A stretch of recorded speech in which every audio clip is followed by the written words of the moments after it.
아킬레우스가 거북이를 따라잡으려고 합니다. 그런데 거북이도 그동안에 더 갑니다. 아킬레우스가 또 따라가면 거북이는 가만히 있나요? 이런 식이라면 영원히 못 따라잡습니다.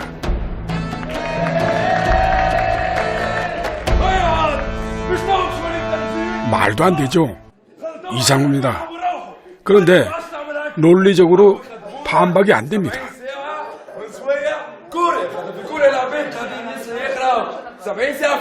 제노는 점점 기막힌 얘기를 풀어놓습니다.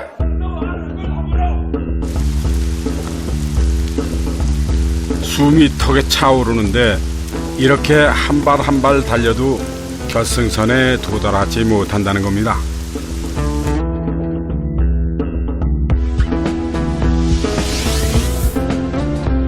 이 선수가 저기 하얀 선까지 가려면 중간까지는 가야 합니다. 거기까지 가려면 또 중간까지 가야 합니다. 이런 식이면 거리가 아무리 짧아져도 그 중간을 먼저 가야 합니다.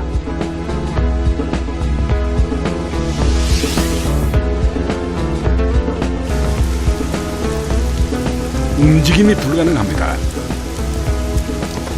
순간을 쪼개서 계속 들어가 보면 그 안에 무한이 있습니다. Greeks were scratching their heads because they had these infinite parts and they couldn't put them together and figure out that this actually means something. Once they saw there were infinite things, they threw their hands up and said, it's meaningless.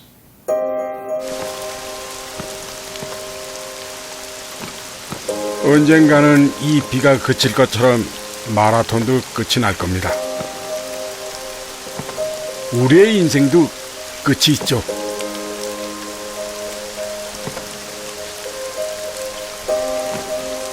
끝이 분명한 이 시간 속에서 무한을 생각한다는 것은 얼마나 외로운 일일까요?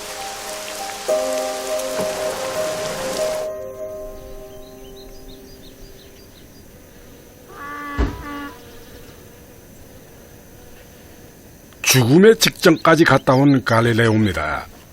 종신형에서 가택연금으로 형을 감면받았습니다.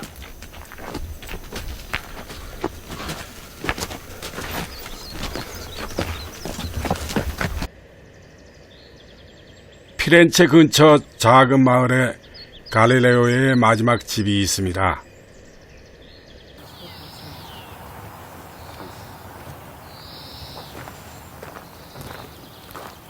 이 집에 온 건 종교 재판을 받고 1년 만입니다. 계속 집으로 보내달라고 사정했는데 교회가 들어주지 않았죠.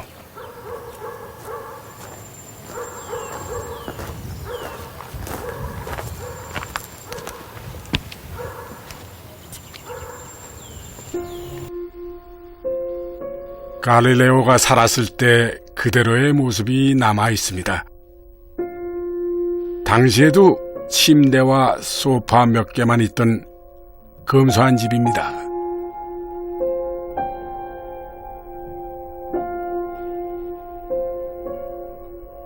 여기가 갈릴레오의 방입니다. 아직 시력을 잃지 않았을 때 저 창문으로 딸이 있던 수도원을 바라봤죠. In questa casa Galileo ha passato, quando è tornato da Roma, un periodo difficile. Noi lo chiameremo modernamente depressione, che si è anche accentuata alla morte della figlia, che era una presenza femminile che lo sosteneva molto dopo la disperazione del processo. 이탈리아에서 가장 존경받던 사람. 무릎을 꿇었고 자신을 부정했습니다. 그리고 이제 그는 일흔입니다. 망가진 몸으로 책상에 앉았습니다. 글을 씁니다.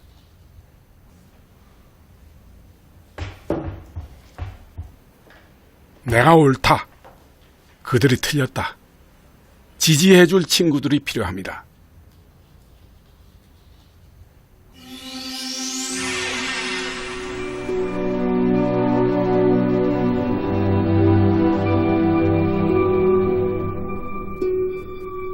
심프리치오는 순진하고 좀 멍청합니다. 사그라도는 죽은 친구. 갈릴레오가 정말 좋아했죠.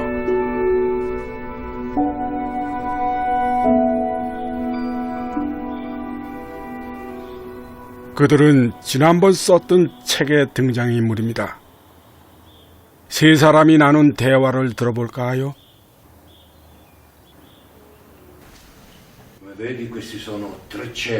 아리스토텔레스도 고민했던 이상한 바퀴 얘기입니다. 큰 바퀴 안에 작은 바퀴가 있습니다. 작은 바퀴 둘레는 큰 바퀴보다 작습니다. 당연히.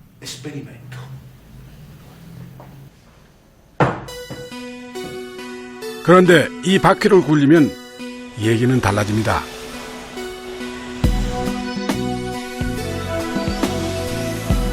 작은 바퀴가 그리는 궤적은 큰 바퀴가 그리는 궤적과 같습니다. 둘레가 다른데 왜 이럴까요?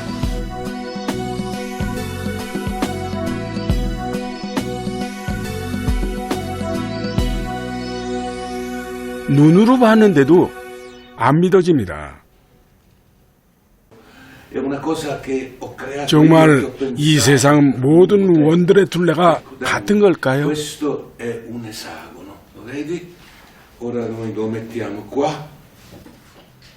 갈릴레오는 이 역설을 육각형 바퀴로 설명합니다.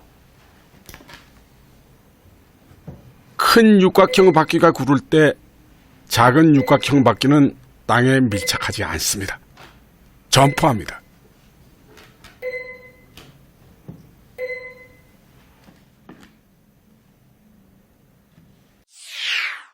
육각형에서 12각형, 24각형, 각이 많아질수록 더 많이 점프합니다. 간격은 더 좁아지죠. 그러다 선이 된 겁니다.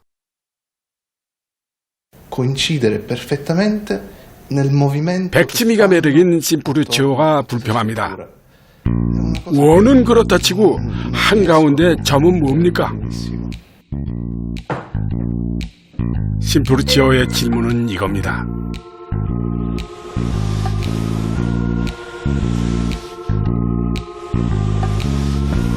가운데 점이 그리는 궤적도 원이 그리는 궤적과 같습니다.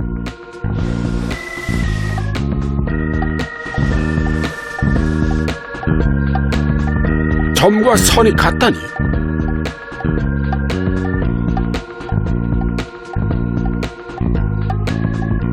그들의 대화는 책으로 나왔습니다.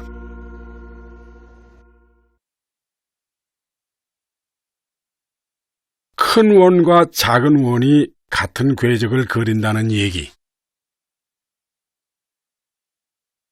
그리고 점과 선이 같다는 얘기에 심프루치오는 당연히 이런 질문을 던지죠.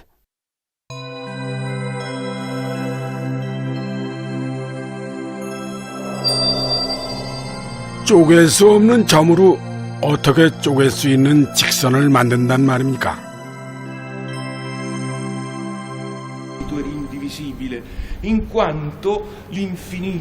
선은 정해진 길이가 있습니다. 유한하죠. 선은 점이 무한히 모여서 만듭니다.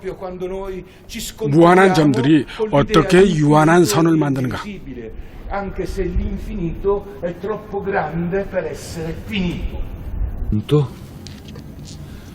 점입니다. 유한한 개수로 선을 만들어 볼까요? 먼저 짝수로 선을 만듭니다. 점 4개.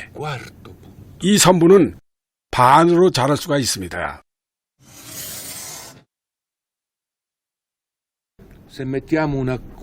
홀수로 선을 만들면 어떻게 될까요?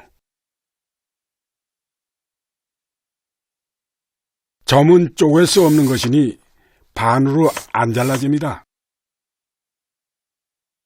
Ora anche la linea è infinita. 선을 만들려면 È 점이 divisibile. 무한한 게 있어야 하는 거죠. Punti invece divisibili.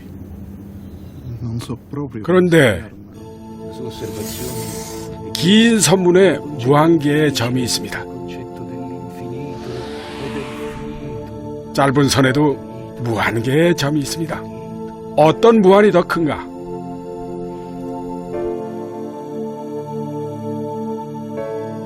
갈릴레오의 증명입니다.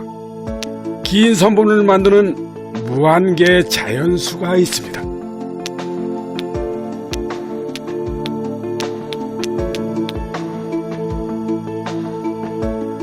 그 중에 짝수만 꺼내 짧은 선분을 만듭니다.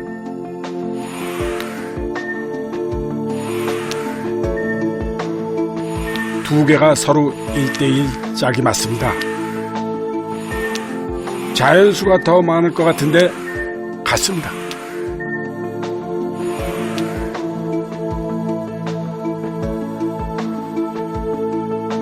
Qui è uno strumento. 큰 것은 너무 커서 또 작은 것은 너무 작아서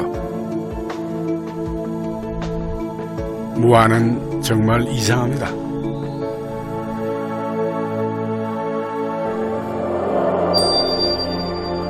갈릴레오는 말하죠.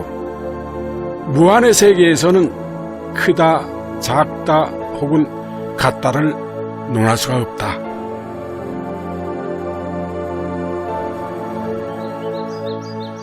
유한한 인간이 도달하기에 무한은 너무 멉니다. 그의 한계가 아니라 시대의 한계입니다.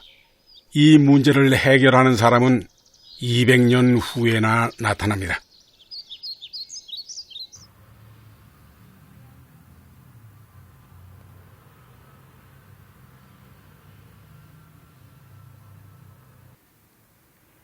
누구보다 신을 사랑하는 젊은이가 있습니다. 어떻게 하면 신의 생각을 인간의 땅에 드러낼 수 있을까? 그는 자신이 아주 잘하는 것으로 그걸 하자고 결심합니다. 그리고 아무도 열지 못했던 세계로 곧장 들어가죠.